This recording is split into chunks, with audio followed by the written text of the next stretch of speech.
सबैभन्दा बढी महत्त्वपूर्ण कुरा यस अगाडि हामीसँग खरबौँको बेरोजगारी छ, हामीसँग खरबको वैदेशिक ऋण छ। बिचमा 6 महिना जेनजी विद्रोह पछाडि झन्डै चुनावी सरकार मात्रै थियो। त्योभन्दा अगाडिको 1 दशक परम्परागत दलहरूले देशको राज्यद्वहन रजगज गरिरहेको अवस्थामा, देश तन्नम भएको अवस्थामा पनि अहिलेको नीति तथा कार्यक्रमले एउटा सन्देश दिएको छ, एउटा आशा जगाएको छ र यो उडन्ते कागजी र अन्डसन्ड होइन, धरातले यथार्थको जगमा छ। किन धरातले यथार्थको जगमा छ भने यो स्थिर सरकार हो। स्थिर सरकारले यो मेरो यही पटकको मात्रै हो, ड्याङ्की ड्याङ अन्डसन्ड वारहुर हालौँ भनेर जे पनि गर्न सक्थ्यो। तर उसले कम्तीमा 3 वर्षलाई आत्मसात गर्ने हिसाबले स्थिर सरकारले जहिले पनि व्यवहारिक कुरा गर्छ। किनकि नीति तथा कार्यक्रम त अर्को पटकको जेठ 15 अगाडि पनि हुन्छ। त्यसकारणले सरकारले बडो धरातले यथार्थ, व्यवहारिकता र नेपाली विशिष्ट बजेट अर्थतन्त्रलाई ध्यान दिएर काम गरेको छ। त्यसकारणले सन्देश महत्त्वपूर्ण कुरा हो, एक। दोस्रो कुरा, कुन परिस्थितिमा यो नीति तथा कार्यक्रम आएको छ, महत्त्वपूर्ण कुरा 2 हो। तेस्रो कुरा, यो कार्यान्वयनको पाटोमा सम्भव छ, सबैभन्दा महत्त्वपूर्ण कुरा यही हो। यो नीति तथा कार्यक्रमलाई जेठ 15 को बजेटले कार्यान्वयनको मोडलमा ल्याउँदैछ। जब कार्यान्वयन हुन्छ यसले परिणाम दिन्छ। यस अघिका नीति तथा कार्यक्रममा उडन्ते गर्नै नसकिने तर अति लोकप्रिय नाराहरू ल्याउने तर कार्यान्वयन नगर्ने।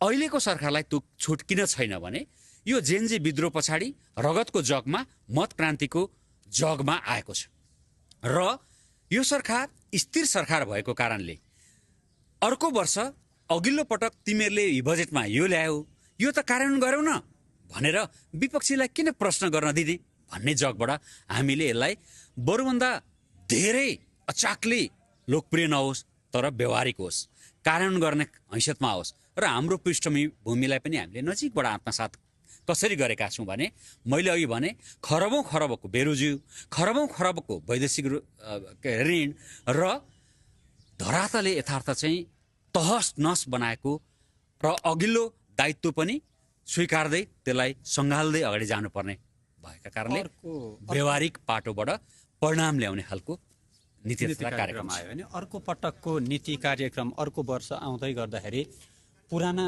तर्फै फर्किनुहुन्छ कि अब चाहिँ हामी उभ्यौँ है हाम्रा खुट्टामा भन्नुहुन्छ? अर्को पटक चाहिँ आफैतिर फर्केर हेर्ने होला हैन?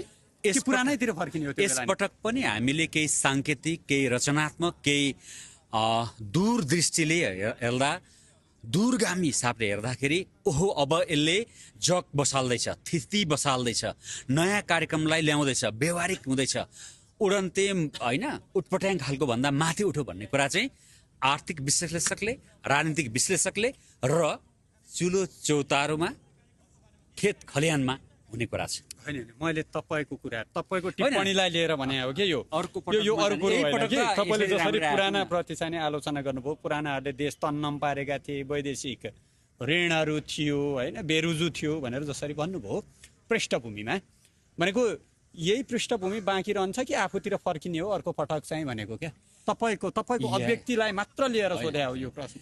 अहिले हामी पहिलो दायित्व पनि लिन्छौँ, किनकि राज्य भनेको अधिकार सम्पन्न उत्तराधिकारीवाला संस्था हो। त्यसकारणले अघिल्लो दायित्वलाई सङ्घाल्दै जानुपर्ने हाम्रो धर्म हो, त्यो राजकाजमा नै पर्छ, त्यो निरन्तरता छ।